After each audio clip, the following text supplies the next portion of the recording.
Hello, नमस्कार. आजच्या व्हिडिओमध्ये तुमचं खूप खूप स्वागत आहे. आज आपण मशरूम रेसिपी बघणार आहोत. ते 200 ग्राम मशरूम घेतले आहे मी. आता याला छानपैकी मी 2 ते 3 पाण्याने धुवून घेणार आहे. खूप माती आहे यावरती.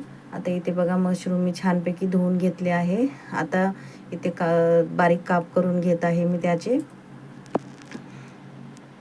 असे पटपट चांगले काप करून घेतले आहे, कारण खूप मोठे मोठे होते.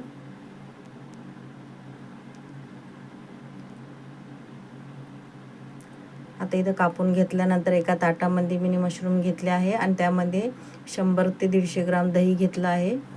त्यावरती 1 चमचा हळद, 1 चमचा मीठ आणि 1 चमचा लाल तिखट टाकून चांगलं ॲड करून मिक्स करून घेतलं आहे. ते बघताय तुम्ही, सगळे मसाले टाकले आहेत मी. चांगलं एकत्र करून घेणार आहे मी याला आता.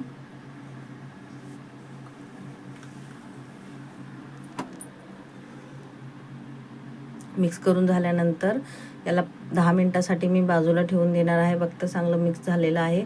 इथे गॅसवरती एक भांडं ठेवून देणार आहे. त्यामध्ये 3 चमचे तेल टाकणार आहे. इथे साहित्य घेतलं आहे मी वाटणासाठी. बघताय तुम्ही, लसूण, कांदा, अद्रक आणि हिरव्या मिरच्या चांगलं वाटण करून घेतलं आहे. 3 चमचा तेल घातलं आहे मी भांड्यामध्ये. वाटण करून घेतलेलं आहे ते तेलात सोडलं मी. थोडंसं तेल जास्त वापरते मी रेसिपीसाठी, कारण मसाला पण जळत नाही आणि भाजी छान पण होते. तर थोडा वेळ मी वाफेवरती ठेवलं होतं. आता इथं मी 3 ते 4 टमाटे वाटून घेतले आहे, ते पण त्यात ॲड केले. बघताय तुम्ही, इथं झाकण ठेवून आता झाकण काढलं आहे मी. मसाला थोडा भाजला आहे. आता यामध्ये 1 चमचा गरम मसाला, 2 चमचा चिकन मसाला असा ॲड केला आहे. आता हे परत मी वाफेवरती ठेवून देणार आहे. मसाला चांगला भाजून घेत आहे मी, कच्चा पण बिलकुल नाही येणार यामध्ये. आता जे साहित्य मी बाजूला ठेवून दिलं होतं मशरूमचं, जे मिक्स करून, ते त्यात ॲड करणार आहे. हे बघा, टाकलं मी.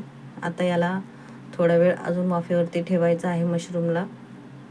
यात मी पाणी अजिबात नाही घातलं, सांगते तुम्हाला, अजिबात पाणी घातलं नाही आहे. जे दही टाकलं होतं मी, ॲड केलं होतं, त्या दहीलाच पाणी खूप सुटलं होतं छानपैकी. पाण्याची अजिबात गरज पडली नाही मला. चांगली थिक ग्रेव्ही झाली याची. बघताय तुम्ही चांगलं कसं तेल सुटलं आहे. आता याला एकदा हलवून घेणार आहे मी आणि परत यावर झाकून ठेवून याला शिजू देणार आहे. झाकण काढलं मी, चांगलं मिक्स करून घेत आहे. परत खाली लागलं तर नाही आहे ना. आता भाजी रेडी आहे आपली. आता यावरून कोथिंबीर चांगली टाकली आहे मी, भरपूर कोथिंबीर टाकली, छान चव येते. तुम्ही करून बघा मंडळी अशी रेसिपी. आवडली तर लाईक आणि सबस्क्राईब करायला विसरू नका. आता भाजी रेडी आहे, झाकण ठेवून देते. इथे एक बाजूला पीठ मळून घेणार आहे मी. एक वेगळ्या प्रकारचा पराठा बनवून यासोबत खाण्यासाठी तयार करते आता. मिस्टरांना छानपैकी थोडंसं वेगळं जेवण बनवायचा विचार केला आहे. इथे मी एक उंडा करून घेतला आहे. त्याला लाटून घेते आहे जाडसर असा. जास्त पातळ नाही लाटणार मी, थोडासा जाडसरच लाटून या तेल लावून घेणार आहे. मग त्यावर थोडंसं पीठ टाकणार आहे सुक्कं आणि याला आलटी पलटी करून चांगलं फोल्ड करून घेणार आहे.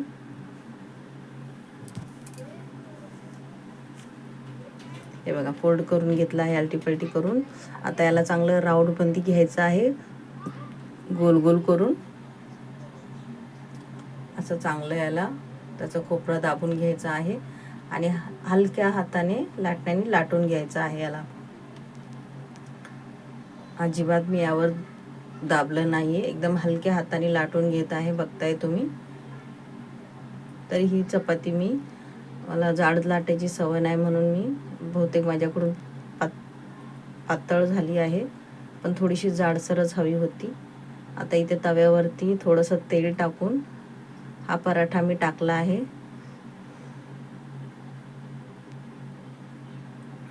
आता पलटी केला.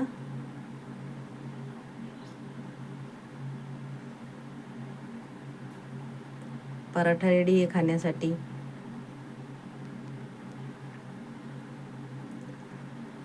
बघताय तुम्ही, असं चहा सोबत बी खायला किती भारी लागणारा पराठा, एकदम मस्त. आता इथे आपलं जेवण रेडी आहे, भात गरमागरम आणि हा पराठा असा भारी लागत होता ना, काय सांगू तुम्हाला. तुम्ही नक्की करून बघा. आवडलं तर लाईक आणि सबस्क्राईब करायला विसरू नका. अशा चमचमीत रेसिपीसाठी मला फॉलो करा. धन्यवाद.